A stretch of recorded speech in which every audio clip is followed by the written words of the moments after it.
площадках межрегионального фестиваля «Жар-птица» собрались более 200 представителей различных национальных культур. Гости из Республики Татарстан приехали, чтобы в том числе познакомить участников с национальными татарскими наигрышами, потому что музыка объединяет. Всегда стремятся к светлому будущему. Ну, мы тоже так. Каждый народ так считает себя так. Вот. Сейчас будем тоже играть татарские народные. В основном играем татарские народные наигрыши.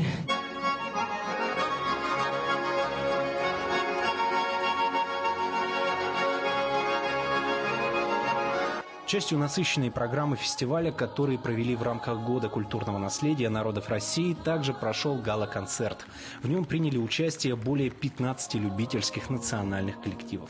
Я очень рад, что фестиваль проходит в День народного единства. Кировская область – уникальный регион, который граничит с 9 субъектами Российской Федерации. У нас много национальностей проживает на территории области, и все живут дружно. Культура, искусство и, конечно же, народное творчество, как ничто и никто, даже можно так одушевленно сказать, наверное, объединяет